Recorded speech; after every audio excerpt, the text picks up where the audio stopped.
All right, good evening. Hope you guys having a great one.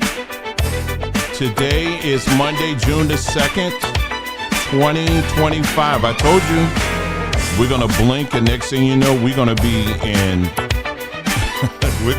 June. And here we are. We are in June, y'all. We got another great one for you this evening. We're going to talk about the importance of us seeing how research is going to be vital for these days ahead of us. And I mean real research. We're going to talk about that. And we'll touch on maybe a few other things if we have time.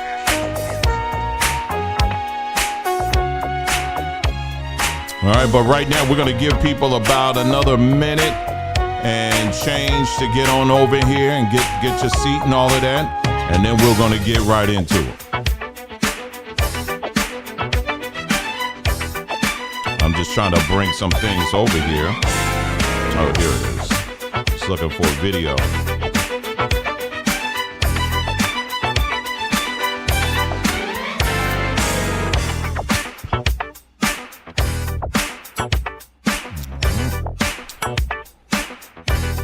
We actually had a little bit of cooler weather out here in Arizona. It got the high yesterday was like in the 70s,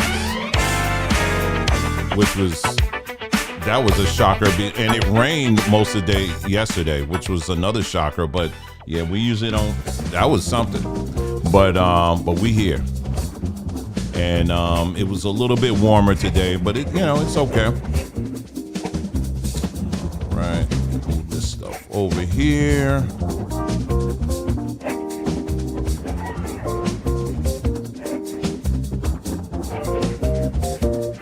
All right. I think we're just about ready. I am doing something brand new. Not brand new. It's something I haven't done in a while that I think I'm gonna start this up again. I'll tell you more about it. Let's give it another 15 seconds and then we'll go ahead and get into it and I'll tell you all about it, okay?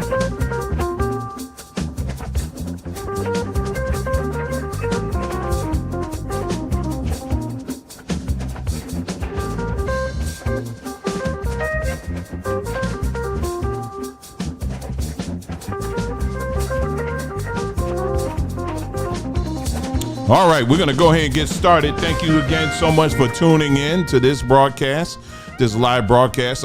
Guys, I hope you guys had a great weekend as we transitioned to the month of June. I thought month of June was it Black Music Month or something like that? I think it is. Not sure. I can't remember these things.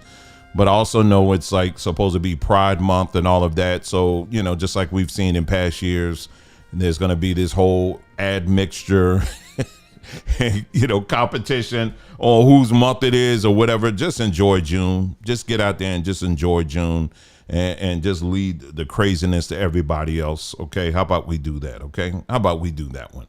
But yeah, it was anyway, it was great. I mean, man, getting a little cool down yesterday out here in Arizona. We take it when we can get it. It was nice. Had a chance. Had some family visiting from out of town, and so we had a chance to spend some time with them and all of that. And that was great. It was great. And now we are here on Monday. So anyway, so today we're going to get into. You ever hear people say, "I've done the research"? I can't tell you how many times I've heard people say that. They say, "Well, I've done the research."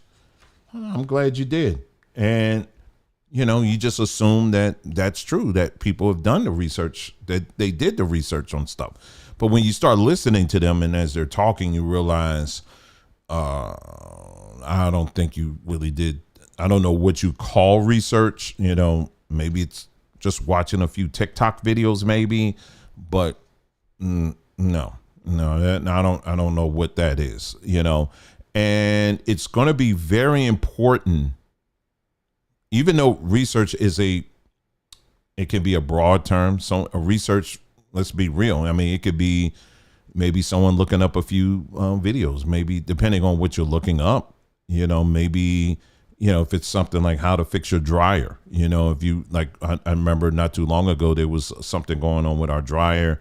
It was just like nothing was going on. It was like one light flashing. And, I didn't have to spend hours and hours and hours trying to dig it up and read papers on it and all that other stuff. It was just me just describing what the situation was and going on YouTube. And I was able to find somebody demonstrating how to reset the thing, which I did, and it got fixed. Well, that's research, right? But when we get into things like that are a little more in depth, that we should spend a little bit more time than just, looking up a video on how to fix a dryer. When you're getting into your own personal belief system, such as religion, whatever your personal belief is, or, on any topic for that matter, it should require a little bit more than that. But unfortunately, what we're finding is, the research people, a lot of times, they really don't go too far into that, especially when you start asking enough questions of them. And when you start noticing they're getting attitudes, or they get, snap back at you or something, that's like, oh, whoa, wait a minute, I'm just asking questions.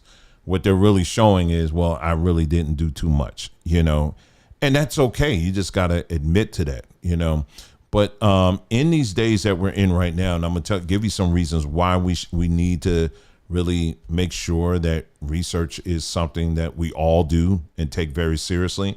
I'm going to give you a few reasons why we need to take it very seriously.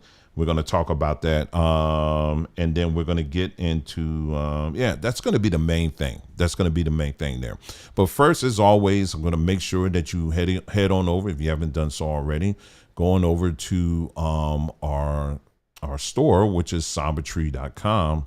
I don't know what's going on here. This thing's so big like this? Hold on. There you go. Sabretreecom. That's our latest banner. For all your health and wellness needs, you can check it out when you get a chance there. Everything from elderberry, you see that, elderberry, sea moss capsules. We got that. We got all types of natural capsules. I even put together a book for you. Is Exploring the Wonders of Moringa. We have quite a few people who have ordered things, and they're excited to get it. But then we get people saying, "Okay, what do I do with it now?" Well, Moringa is like probably on top of that list. You have people who will order these things and they really don't know what to do with it. Well, this is a book that we put together that will kind of explain things for you, and put it in basic, plain English, easy to follow, and fun, So we made sure of that. So make sure you check that out. And you can just scroll through here on Sabretreecom. We got a whole bunch of nice things, great things for your health and your wellness and all of that. Teas, body care, all this stuff. And then we're always adding more things to it. Make sure you head on over to our Sabre University as well. For those of you who are you've been hearing a lot about ChatGPT, but you just kind of been playing around with it, poking at it, and as it comes up, you'll play around with it, whatever. But this is a class that we put together that really starts you from ground zero and really shows you a lot of the things that you can do with it, so that you have a good overview. Don't treat it. The worst thing you can do is treat it like it's a different Google. There's a lot of people who think, ChatGPT is just like Google, but it's different. Yeah and no. I mean, there's a lot of things you could do with ChatGPT. And what this class does, it actually sets you up and explains to you how, all the wonderful things that you can actually do with it and all of that. And it's a good starting point. The class was already filmed. It's done. So when you purchase it, you get the video, you get a 78-page book to go along with it, and you're set. Then we have one for those of you who are interested in AI artwork. I know many of you, at least some of you, if you ever mess around with it a little bit, you just type in a few words and boom, you get the artwork that you're looking for. But how about if I was to tell you, man, you can do so much more with that artwork. I mean, your artwork can come out looking 10 times better. I could tell people who just do the basic stuff, I'm talking content creators, because I could tell they just type in a few things and say, okay, give me a thumbnail that has this, that, or whatever. And the image, it looks fine, but they all look the same because they're just relying on ChatGPT to just give them that image, right? But if you do a little research, here's that word again, you'll find that you can do a lot more than just the basics. And that is what this class is all about. So you can make sure you check that out. Lastly, we have the big black book of AI prompts, where we get in more in depth with that as well, with all the different prompts that you can use for a variety of topics, creating your own school, doing research on family reunions, doing your own, personal research stuff, all that. I mean, there's a ton of things that, people don't oftentimes think about, because again, this whole AI revolution is new for a lot of people, while at the same time is leaving a lot of people in the dust. And so it's going to be imperative for you to get the knowledge that you need so that you can be ahead of the game. There's still time for you to do that, So anyway, so we got those resources for you. I will be doing the AI music class pretty soon. There's just a few things on my desk right now I'm trying to take care of, and once I get through that, I'll be in a mindset where we can actually start getting into that. So I'm excited about that. We'll get into that. Okay. All right. So let's go ahead and get into it, what we're going to be talking about. So one of the things I have been doing is, really trying to figure out retention. I know, if those that follow this platform know that, our videos are typically quite long. And I do know that at a certain time in the video, people tap out. There's probably a percentage is already tapped out by already, because we're dealing in a society today where attention spans are shorter, which means that content creators like myself, we have to focus on making content that's a lot shorter. That's why YouTube and TikTok and all of that, they're trying to push people into making shorter videos and all of that. But the problem that I really have with it, and that's something I'm gonna keep on fighting against, is that there's a lot of information that gets missed. And because there's not but so much you can cover in 2 to 3 minutes. I got people out here who watch a couple of TikTok videos and they think they pretty much can explain to you the entire historicity of the Bible or something. And it's like, no, it takes more than that, and so that is the trend. However, at the end of the day, we have to become a little bit more literate. We've talked about in past videos, the literacy rates, when you look at it, when you break it down by different groups. And of course, Black Americans are pretty much at the bottom of that. And what that translates to is a number of things. What it means is that a group that is low in terms of literacy means that they're very high and depending on somebody else to give them that information. And this is where the church has come in and to fill that void for years and years and years. But that has to stop. We have to become a people that are training ourselves to want to investigate by reading. You know what I mean? Videos are good and they're great and they all had their place, but reading really, that's where it's at the end of the day. So I have looked at, okay, we have YouTube, right? We do these videos. In the past, I've done podcasts, but it just was becoming a bit too much for me. But I'm willing to do it, get back into it. And I just did some looking around and asking questions and all that. And it appears that podcasting can be a bit of benefit for people who just don't read a lot, And so I just want to be able to offer 2 options for that. So basically what I'm going to do is on our webpage, not Sabretreecom, but on our other one, our blog, which is journeymanandwoman.com, I'm going to start posting the audio recordings of these videos that I'm doing on there, so that for those of you who prefer just to listen to it, you can have it on there. That'll be another way that you'll be able to retain that information on that. You know what I mean? So just be on the lookout for that. And I just wanted to make sure, I just wanted to bring your attention to that. That's what we're going to do with that. So anyway, let me now jump to our, there was a post that I did over on our community page. I'm going to bring this up here. And this is how we're going to start our conversation for this evening. All right, so let's go over here to our post. And let's bring this up here. All right, we're going to get into this. All right, here we go. All right, and that's the post, but I'll just go ahead and skip, and then I'll take you right to the blog post. Okay, how about that? All right, so the blog post is called Church on Sunday versus School on Monday. And then let's go ahead and read it. It's very short and to the point. Think of Sunday service as a cheer up rally. The music slaps, the pastor fires off a story, and everyone leaves feeling pumped. By design, that hour is built for encouragement first, information second, information second. Real schools flip that order. They hand you new facts, make you test them, make you test them, and cheer you on after you've shown you understand. So let's stop there for a second. So churches, by design, and the reason why we're talking about churches here is because most black folks have some connection to the church. All right, that's why I'm bringing this up.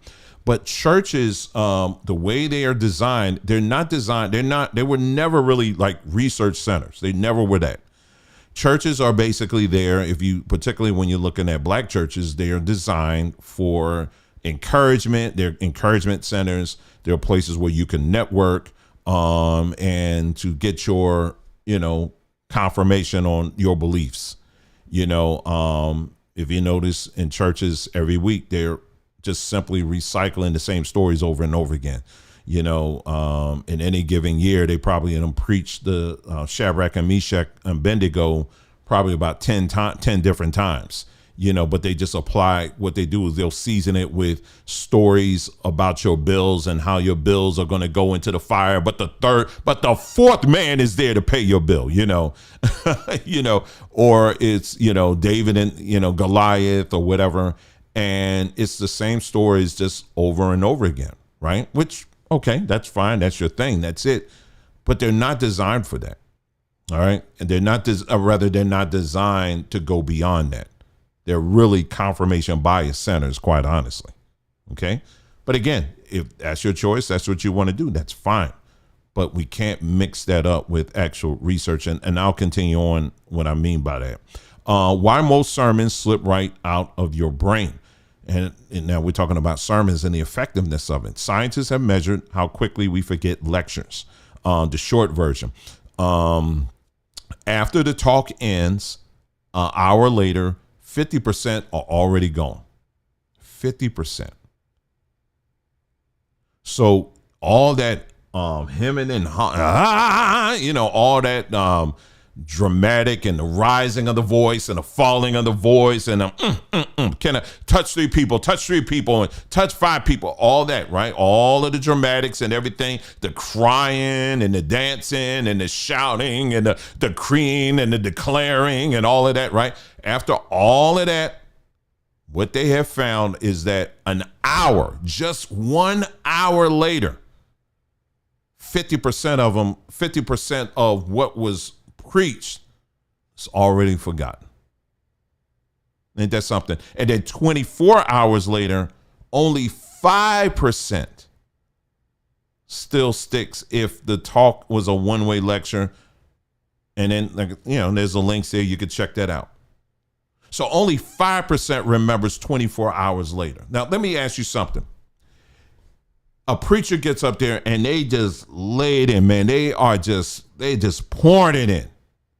And they're just telling you, what God is going to do. And, you take one step and he'll take two. And there's no secret what God can do. And, all it takes is a faith of the size of a mustard seed. And you can move mountains. And we're going to raise our hand to this, to the north, to the south, to the east and the west. 24 hours later, what they have found is only 5% of the people have retained what was talked about.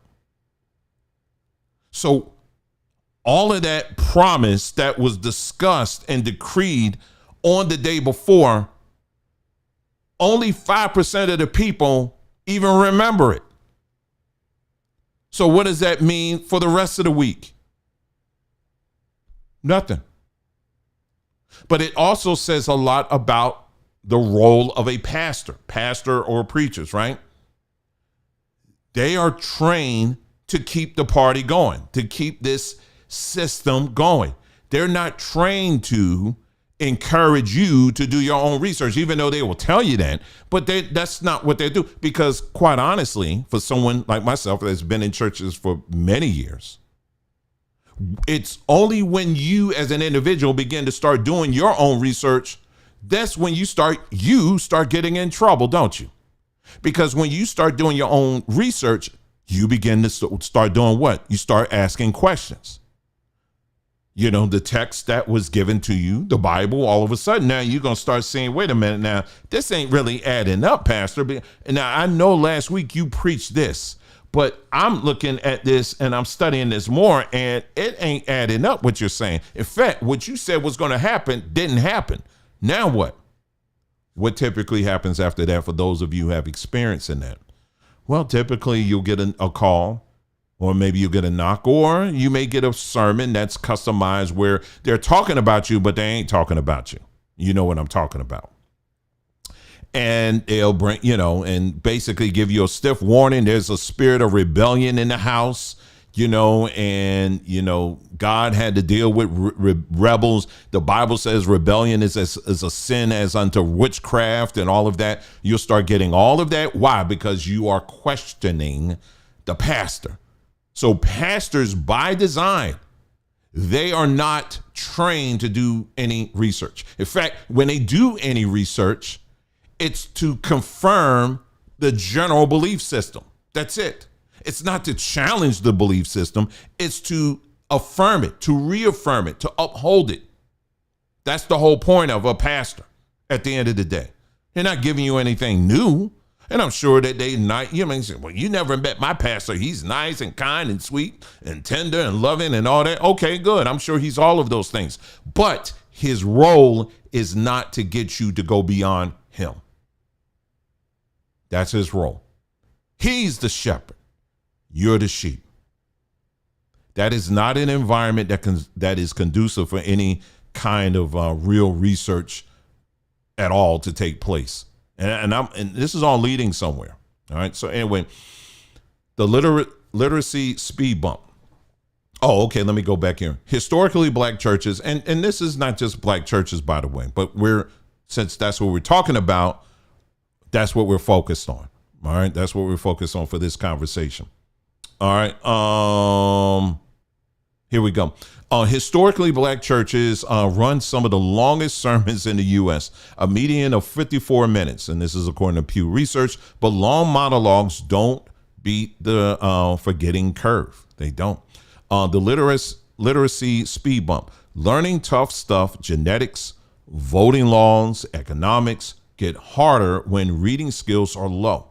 National skills testing shows that about 1 in 3 black adults read at the 2 lowest literacy levels. Let me read that again. About 1 in 3 black adults read at the 2 lowest literacy levels, nearly double the national average. If the congregation can't easily dive into outside books or articles, fact-checking the pastor becomes a steep climb. So that means that the pastor can get up there and pretty much say whatever he wants, or, in some cases there's a she. They can say whatever they want. They can make it sound like they just been diving into the sciences and the arts and all of the other stuff, that they've been to Harvard, and they can get into all of that, use big words and show you all of this stuff. But if the congregation, if the target audience isn't reading themselves, most of it is going over their heads. And guess who I'm talking about? You want to know who I'm talking about? I'm a name drop for you. Okay? Me. That's who I'm talking about. Yeah. Because when I read this stuff, you know who I think about first? Me. Because yes, on this platform, we put out a lot of content, as you know, and we present all kinds of, research and this and that or whatever and all of that. We present all of, right? I give you links to sources. I give you, hand out books and all of that. But the reality is that the numbers alone, when it comes down to it, a good percentage aren't reading out. Many of the people aren't reading it. They're not. Now, some of the ones that are listening tonight, maybe you read it, but the overwhelming majority, they're not. And so what that causes me to do is that I'm going to have to rearrange. I have to rethink on how I do some certain things. Some things are going to stay the same, but others I'm going to have to, re-strategize and come up with something else because it's about retention. You know what I mean? And that's what really the focus should be on. Let me get back to this. Literacy speed bump. Okay. Pastors do not equal professional researchers. Most pastors are pros at homiletics on the art of preaching, not peer-reviewed research. When they step into professional mode, two things often happen. Number one, confirmation bias sneaks in. Research is picked. Research is picked mainly to back up a sermon's main point, usually reinforcing existing beliefs. And I told you, I said, you're going to start seeing churches and pastors out here using AI to say that, see, AI even confirms this, that, or whatever. But again, it's the way they're using it. They're using it in a way where it's confirming their biases. And you can easily see that if you're familiar with using those platforms. But yeah, AI will do that. But there's also a way, if you're using something like a ChatGPT or whatever, when you're asking certain things, you instruct it, hey, listen, I don't want you to confirm my biases, what you think are my biases. I want you to hold this up against factual, documented evidence. What are other people saying that may oppose my view? You got to be willing enough to put that out there when you're putting together your prompts and all of that stuff. And a lot of these preachers, pastors, they don't do that. They just put in there and they'll just say something and, ChatGPT will just basically echo what they put in. Number two, false claims hide behind true ones. A sprinkle of legit history can camouflage a leap in logic. A low literacy audience likely won't spot the switch up. The result is a pastor sounds scholarly. The crowd feels validated, but almost nobody leads with new research skills or even accurate notes. You hear that? And this is why we also connected it to, you remember the video we did, was that last week? We talked about this whole trend within churches where you got people getting these PhDs, these fake PhDs. If you want to establish yourself as a leader, you want to establish yourself as anointed or whatever it is, all you got to do is get yourself a degree, one of these degrees that, you can get a PhD in 5 minutes. And they give you a barbecue coupon for a barbecue sandwich up the street somewhere. They'll give, one of these places where they'll give you that. And that's it. And you just read off of something, read off a few things that you found online. And automatically you are perceived as the expert, but not just an expert, but you're also perceived as a leader. There are many pastors and preachers I've met that are great at speaking, but they do not make good leaders at all.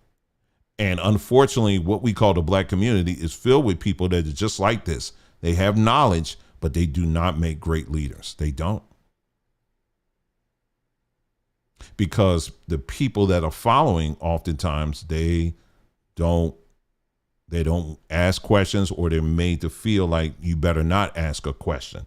Don't you know what that reminds me of? That reminds me of slavery. I don't know about you. It reminds me of slavery. When black folks were brought over here, we were brought over here to work. We were brought over here to obey. So basically the master would tell you, you need to go pick cotton, or you need to go do this or that or whatever. You're supposed to do it. You were not brought over here to use your mind in the sense of developing the intelligentsia of the new world. You weren't brought over here for that. You were primarily brought over here to obey.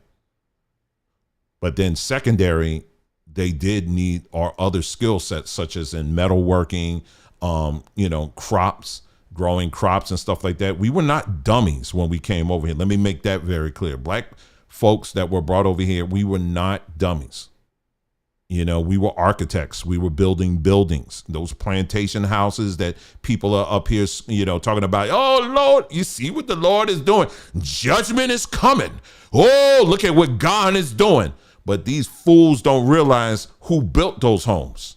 It was your ancestors that built those homes. I know the white folks, they stayed in there. I get it. I understand that. But it was your ancestors that were down there putting together how to put those homes together. So miss me with that. So this is what I'm saying. You got to know your history here.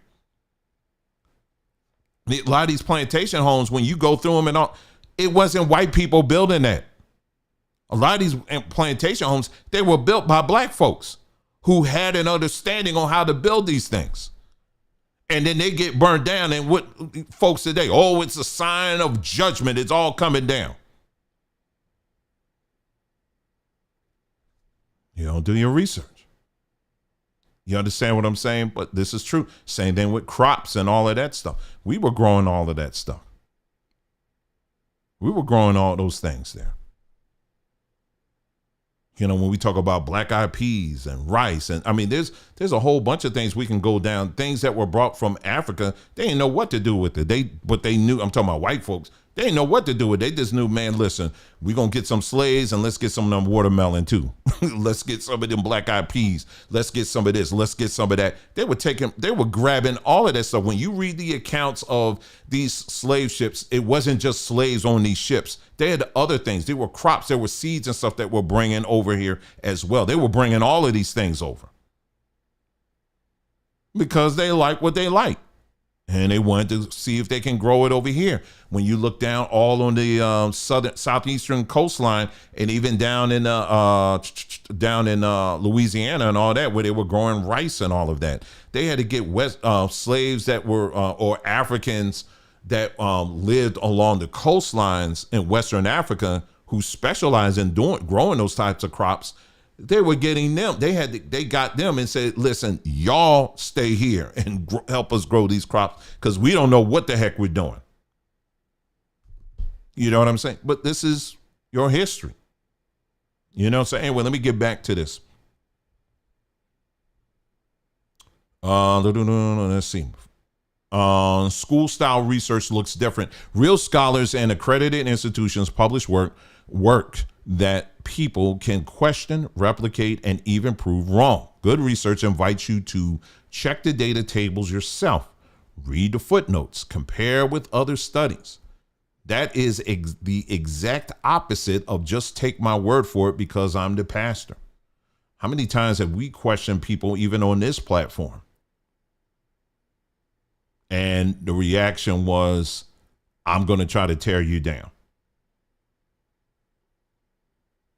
How dare you question me? This happens all the time, don't it? No, I'm going to block you because you questioning me.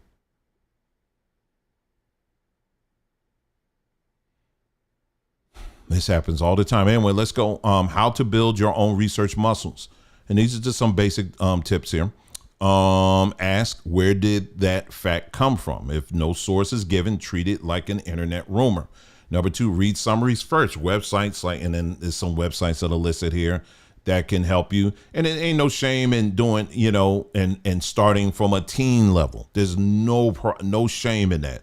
Listen, I'm finally trying to teach myself how to play chess. Finally trying to do that.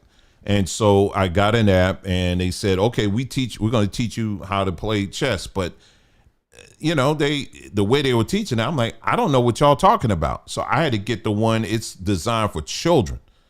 I downloaded that. And so now it's telling me, okay, now rook can do this and a queen, she can do this and a king can do that. And a pawn, it's taking me through that. And then it's like, yay, you got it. And I'm like, okay, good. You know what I'm saying? And so that's how you learn, so even when you do your research, there's nothing wrong with going and looking at it from a teen perspective. If you're not a teen, you're an older adult, it's okay. You got to start off somewhere. Look at Duolingo. If any of you guys have ever played around with Duolingo, they got all kind of cartoons and stuff on there. I don't care. Ain't no shame in that. As long as I come out on the other side knowing what I'm saying, use interactive tools like quizzes, labs, and discussion groups. Beat one-way lectures for retention, proven by adult learning studies. Fact check sermons the same night. You'll still remember that fragile 5% catch errors before they evaporate. So when you hear, I've already told y'all, you can actually take videos today, any video that you find here on YouTube, and you listen to someone who's making a claim. You can actually, there are websites that will allow you to download the transcript, and you can upload the transcript to ChatGPT, and you can say, ChatGPT, this is a video I just watched. Can you fact check it for me? It will fact check it for you right there on the spot. You can do any video like that. All right. The bottom line, pastors are great motivational speakers, but they usually not the people you want leading your research journey. Their job is to lift spirits and to unpack scripture, not to run double-blind studies. If you want solid answers or on genetics, history, or social policy, lean on scholars, peer-reviewed articles, and schools that encourage questioning. And then, that's pretty much it. Keep your brain switched on. All right. So there's a reason why, this whole video, this broadcast that we're doing tonight, of course, isn't just about that, about the whole church thing, but it's pointing to a much greater issue. I'm starting with the church, because the church has been such a centerpiece of within Black culture. So I wanted to start from there and just making it clear that anybody that has a religious bent to them, they are, any research they're going to present to you, in most cases, it's going to be centered around their own personal belief system. You understand? So if they're going to, for example, talk about some earthquakes that happen, in Spain or something like that, instead of just talking about the history behind earthquakes in Spain, that this is a pattern that's been seen for hundreds and hundreds and hundreds and hundreds and hundreds of years, they have to spin it to where this is God trying to tell us something. You know what I mean? And so you don't want to fall into that. You understand what I'm saying? You want to get as much information as possible so you are making an accurate assessment of whatever that situation is. I just gave that earthquake situation as an example, but a much bigger example would be this. As many of you know, we during the whole COVID thing, my wife and I spent a great deal of time informing you, talking about all the different studies and medical professionals that are out there who were not repeating what the mainstream narrative was. That they also had solid research that they were putting out as well, and we were putting this information out. And I know it was a ton of information. It was an avalanche of it. I get it. There was a whole bunch of it. And it really boiled down to, at the end of the day, telling people, hey, listen, what our opinion is, I can't really express that fully on this digital plantation I'm on right now. But we made it very clear what our opinion was on it versus the opinions of the mainstream. But ultimately we said, you need to decide for yourself. But a lot of the information that we were providing people, it was a lot. I know it was a bit much, but we're not going to always, not just us, but others aren't always going to be there to tell you what to do. You understand? You're going to have to start locking in and start digging into these topics yourself, because there's already a few articles that I shared over on our hotline group over on Threema that they've already come out with another jab, that this one now is targeted towards people over 60 years old. And they're saying that this is going to be even more effective. I don't know if I posted it or not, but you have doctors now that are telling their patients, I'm talking about now, like in 2025, that are telling their patients, listen, don't come back until you have all your shots. Now, what do you do if that were to happen? Are you thinking those things through, or are you just kind of playing it by ear? Are you actively right now trying to wean yourself off of that system and to turn and look at some alternative ways to get your health care. These are things that you're going to have to start doing now. You understand? I can get into talking about, it's a company called Palantir. All right. Palantir is basically a huge government contractor. And basically they have been put in charge, amongst other things. They were President Trump has tapped them on the shoulder and say, hey, listen, every person in the United States, I want you to create a database on them. Every person. I want you to create a database. This is Trump. Yeah, this is MAGA. This is the other side of MAGA that the MAGA folks don't like talking about. Yeah, Trump was the one that actually pushed this whole thing. Now, on one hand, you got the Trump administration that's saying, hey, listen, we got to get rid of that very bad vaccine that took place right a few years ago. And everybody's cheering about that, but they're not paying attention to the other things. Ivermectin, for example, you had people who were pushing that as a remedy to, as a alternative to taking what they were presenting. But here's the thing, that most of those people who were pushing ivermectin, what they did not realize is that ivermectin, guess which country was one of the top countries that were manufacturing ivermectin? China. The same country that people were accusing of creating this whole thing in the first place. China is one of the top countries that manufacture this drug. So I'm sitting back and listening to these people out here talking about, we don't need, they were opposing one, but they're still embracing another. And and there was a couple of cases where the same companies that were making the jab were the same ones that also produce ivermectin. But again, if you are an individual that don't do your research, all you're going to do is simply repeat what other people are saying, and you're just going to fall in line. You understand? And, and then you're just going to make things even worse. So anyway, let me get back to Palantir, for example. This was a company, first of all, this is a company that the people at the top of it, you have CIA. I mean, all these little groups are involved in it. And you also have Israeli intelligence that were people who were involved in Israeli intelligence. They were part of. But guess what? Palantir. Guess who they one of their responsibilities were a few years ago? To coordinate Operation Warp Speed. And Operation Warp Speed was this whole big thing where to get people basically inoculated. Right. And when they detected certain parts of the country that were not buying into it or whatever, they would start putting pressure on local media and everything like this. This was a whole operation. This was an entire military operation, what we experienced a few years ago. Now, I'm telling you why research is so important, because now let's flip to the church. Let's flip to black churches now. What were black churches telling you to do? What were black pastors telling you to do? Did they tell you the difference between the jab they were pushing versus ivermectin? Did they mention anything about Palantir? Did they mention anything about that this is a military operation? So we're way beyond just talking about what happened, the experimentation they did on black folks back then. Now this is a whole entire military operation. Did they say anything about that at all? Did they go through the details on, the importance of testing and what happened when people were testing on this thing? Did they mention anything of that at all? No. They simply served as echo chambers. They were simply echoing what the controllers, the people who really control these institutions, were telling them to do. There's a video I was going to show y'all. I don't feel like I have it here.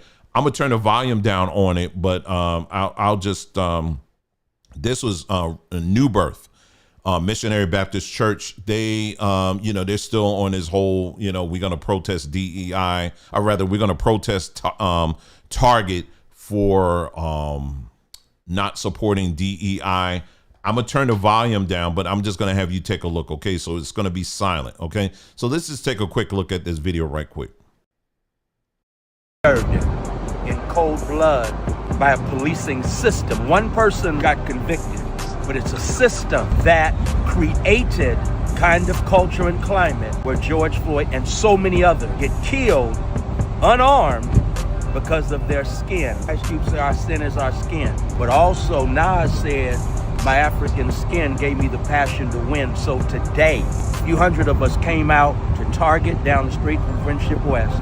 We had a prayer vigil. We honored the memory of George Floyd, but we also spent time praying for the transformation of a criminal justice system that is too criminal and is downright unjust. Today, we were outside of Target in Wheatland Crossing here in Dallas, Texas, because for two things. Number one, we're honoring the memory of George Floyd, who was murdered by the state 5 years ago, but also it is Target that made a commitment to doing what is right as it relates to DEI. But unfortunately, as many of us know, they have reneged on that. And so because of that, as you know, Dr. Jamal Bryant called for a 40-day fast at Target, but we have long exceeded those 40 days because like our ancestors, we refuse. I'm gonna stop here a little bit. Okay, number one, that wasn't New Birth. That was another church. There was some other churches there, but there was another one out there with New Birth, and all their people in their church, they're all in the parking lot in mass, raising their hands, pointing towards Target and praying, decreeing, and declaring, or whatever it is.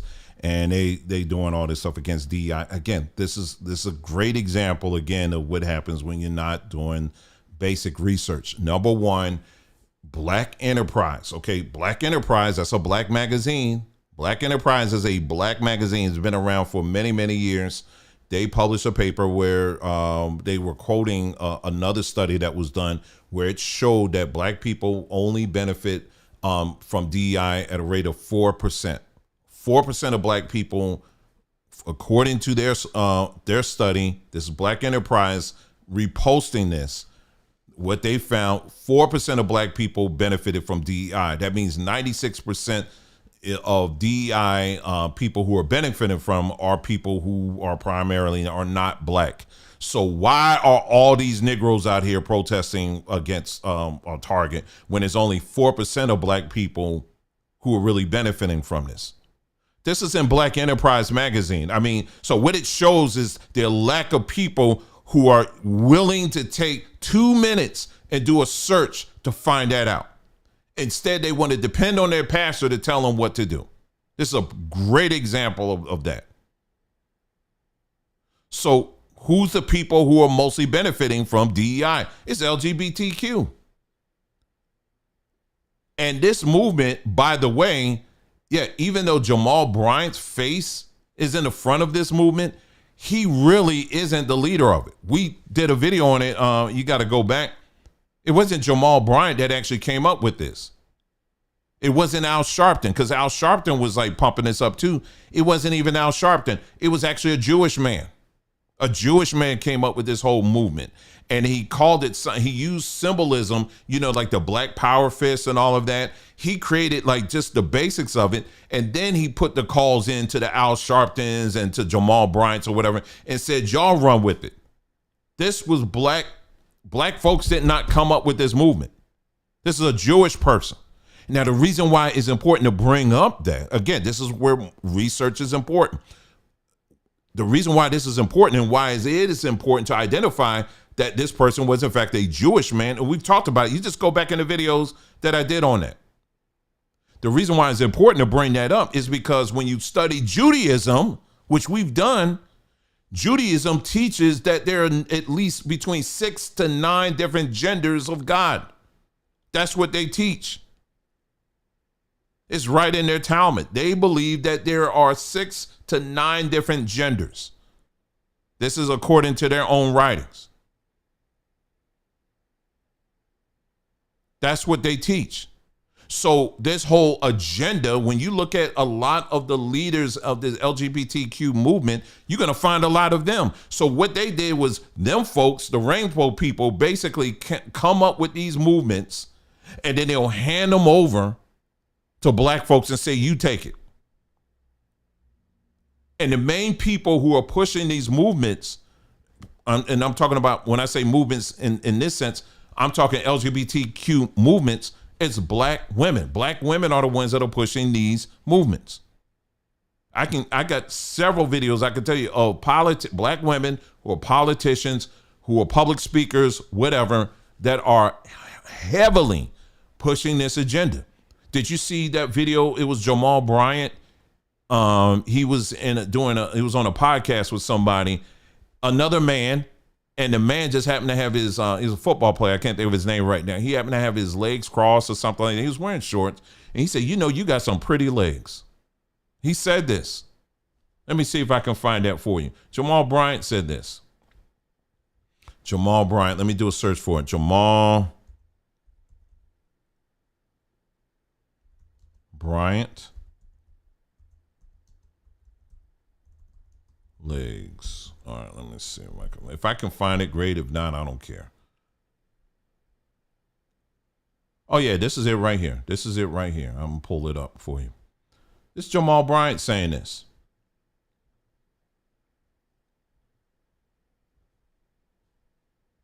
Yeah, Cam Newton, thank you. Yeah, here you go right here. Oh, man. And they land you got pretty legs, man. Oh, man. And they lanolated. Man, listen, I'm back working out. You put shea butter, Jergens. Oh, you see that? They glowing. Yeah, that was super gay. Yeah. Okay. There's no straight man that's going to be talking like that. Now, Jamal Bryant, I know he's got a problem with, jumping in and out of bed with different women and all this stuff. And the church folks seem to have no problem with that, whatever. But I'm telling you, there is no straight man that's going to be talking like that. Now, that's his life. I mean, if that's what he wants to do, that's what he wants. Don't try to pass that on to me as a leader of men that straight men should follow. No, you could take all of that, package it up, and send it straight to hell on that one. Just package it up, put a label on it, make sure it's taped up real good, and send it straight to hell. Just send it on down there. And nowhere in the world you can pass it off and try to make it seem as if straight men are to follow that. This is why you don't see straight black men populating the church as you used to. You don't. But I'm pointing this out because this is what the black church has become. It's become more, it's an echo chamber. It's an echo chamber for this greater system. And what is this system pushing? Right now, the hot thing is LGBTQ. It's pushing that. It's also pushing illegal immigrants, that we should have open borders. So likewise, you're going to find a lot of black preachers. You're going to find a lot of public black women who are in politics, black women who are in the media that are also pushing these same agendas as well. But they will not encourage you to do your own research, to ask questions. And that's what I'm talking about here. In any environment that you find yourself in where you're not encouraged to do your own research or look things up on your own, to that degree, you are still on a plantation. Because on a plantation mindset, you are expected to do yes, a boss, and no, a boss. That's it. That's that's how you expect it to think. But what I'm telling you, the things that are coming down the pike right now, I'm not trying to scare you. I'm just keeping it real. When it comes to between AI and the impact that AI is going to have on jobs and things like that, when it comes to housing, when it comes to your health, things of that nature, it's going to be very imperative for you to make sure that you are really digging in and asking questions. And TikTok or short YouTube videos is not going to be enough. You're literally going to have to take the time and go through things. So this is where I find myself now as a content creator. I have to take time to look at what I'm presenting, how I'm presenting it. And I always have to ask myself, are people retaining this at all? Because I'm doing all of this stuff, but are people retaining any of this that I'm saying? Or am I just wasting my time and your time? You understand? Because when they were talking about that, doing these long lectures and all that, I don't position myself to be a pastor, nor do I want to be. But in essence, what this is, I mean, these videos, that's part of what it are. They are lectures, right? But even with that, I still have to question, okay, is the information I'm presenting, is it something that is sticking? Are people actually retaining it? Is it provoking people to dig in and to do additional research on their own?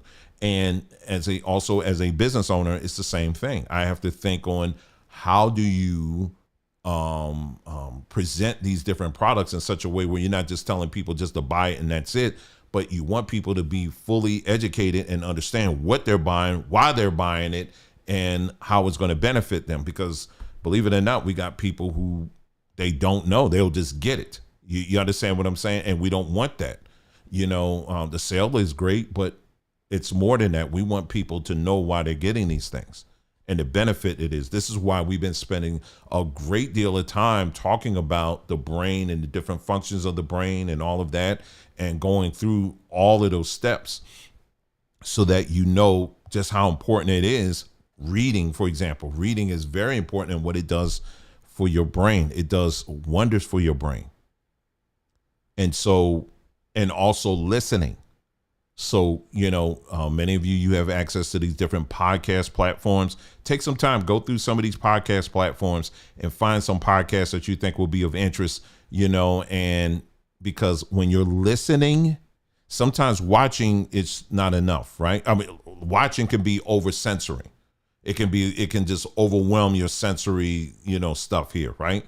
But when you make yourself listen to somebody, just listening, just hearing them, it opens up other areas in your brain and exercises parts of your brain where now you are strengthening your ability to listen.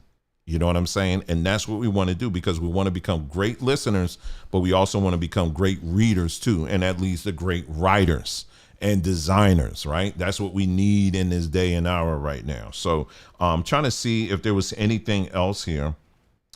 Yeah, I mean, that's the summary of, that's pretty much what I wanted to discuss in this particular broadcast here. But yeah, so just again, to recap, religion, looking to people who are coming from a religious angle, be it the church, be it a pastor or whatever, these aren't really researchers. They are any research they present to you, it's simply confirmation bias. They're bringing information that's going to align with their belief system.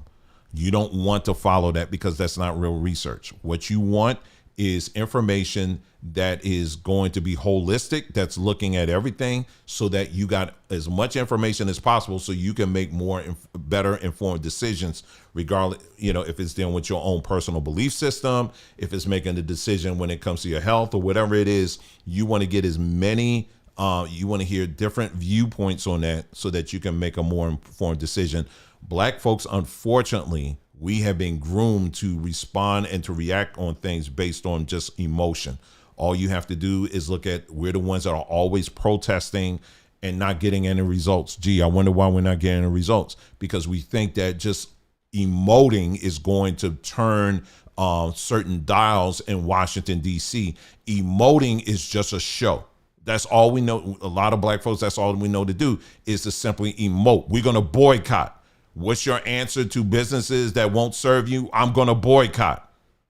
Okay, well, that's good. Okay, that's a start. Okay, then what are we going to do now is to fill that void, because now we need businesses that are going to fill that void. Okay, well, I guess we're going to just start our own businesses. Yeah, let's do it. Oh, we don't have any money. So we got to go to the government, the same government that we're kind of sort of boycotting, and ask for money.